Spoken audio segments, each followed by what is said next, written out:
A break-in at an Oconee County pharmacy has investigators concerned it could be part of a much larger ring of drug thefts in the southeast. The latest incident took place at a major medical complex drugstore in Oconee County. Fox 5's George Franco has the story.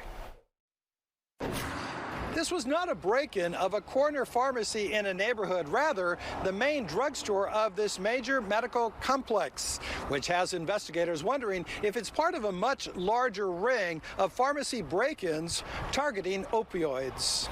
Oconee Drugs is located adjacent to the main entrance of Piedmont Athens Regional Oconee Health Campus, which is how the public has access. Oconee Sheriff investigators say a couple of weeks ago at around 2 in the morning, a man wearing a mask broke into the closed Oconee Drugs, stealing more than $10,000 of Oxycodone or Oxycontin, opioid-based painkillers.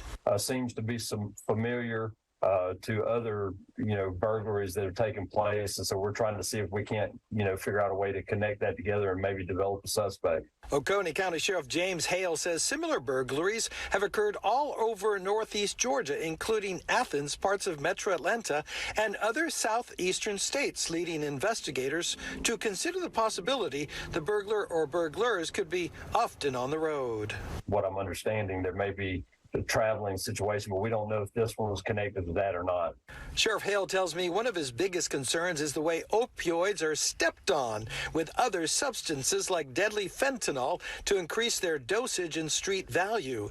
It's the same worry concerned parent Craig Camiso has. I think it starts with education at home, making sure that the children and kids and their parents have a good open line of communication. Investigators are trying to determine if the masked man who stole opioids from Oconee Drugs had help in what appears to be a very familiar practice. It's obvious that they've done it before.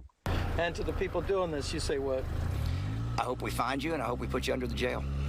We reached out to Piedmont Healthcare but have not heard back. Anyone with any information on this case is asked to contact the Oconee County Sheriff's Office. In Oconee County, I'm George Franco, Fox 5 News.